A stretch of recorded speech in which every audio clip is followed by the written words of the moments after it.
സുനാമിയാണ് തോന്നുന്നുണ്ടല്ലോ. ഈ മഴ എന്നോട്ട് എങ്ങനെയാണോ വഴി എത്തി അവിടെ ഞാൻ പുതുക്കത്ത് ഒളിച്ചെന്ന മീനാണാവോ. പച്ചമ്പുരാനെ എന്നാലും കുപ്പായം കിട്ടാൻ വഴിയില്ല.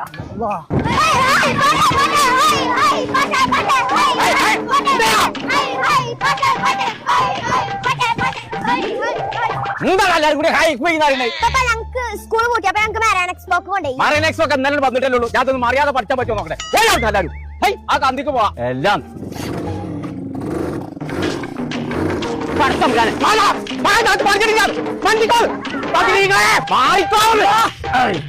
അടുപ്പിക്കാ പോണേ. തവളെ ശ്രദ്ധിച്ച് കേക്കേ. എന്താ ഞാൻ മാത്രം കണ്ടിട്ടുള്ളൂ. എത്താനൊന്ന് പറയാന് ആ മുണ്ടേല് ഗ്രൗണ്ടിന്റെ ഔട്ട മതിൽമേലെ ഒരു പെണ്ണിന്റെ ഈ മീനായിട്ട് കടക്കണേ. അവ ഞാൻ തോട്ടുന്ന് വിളിച്ചാൽ റോട്ടിൽ നിന്ന് വിളിച്ചെടുത്തൊന്നല്ലേ. ഒറ്റ അടിയാണ് അടിച്ചാണ്ടല്ലോ. തവളെ ഒന്നിനത്രം പോകുന്ന പെമ്പർന്നോളൂ. അയില കടക്കണ പോലല്ല കടക്കണേ. ഒന്നിനത്രം പോകുന്ന പെമ്പർന്നോളോ തോന്നണു. അതാ മറൈൻ എക്സ്പോന്റെ ബോഡി കാരം. മറിയമ്മല്ല ഓളങ്ങനെ കടക്കൂല. ചങ്ങായി വെളുത്ത് തുടുത്തൊരു പമ്പർന്നോളാണ്. നോക്കിയാ ഇങ്ങനെ കടന്നിക്കണതേ. ഞാനാകെ പേടിച്ചു പോയേ. ഇങ്ങനെ കിടക്കുന്നു പറഞ്ഞു.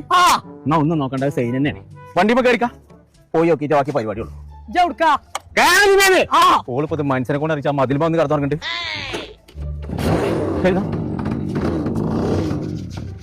എന്ത് ഇട്ടാതെ എന്ത് കക്കൂസ് പോയിട്ടില്ലേ? പോയി വാ, ഞാൻ ഇവിടെ ഇരിക്കാം. ഇതൊന്ന് നേർക്ക് ഇരുന്നാ അവിടെ ഇരിക്കേ. എല്ലാം എന്ത് പഠിക്കാം പോയേ.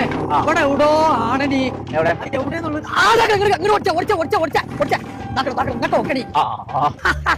കണ്ടില്ല ശരിക്കായിട്ട് കണ്ടോക്കെ. ഇവിടുത്തെ നാട്ടുകാരി അല്ല.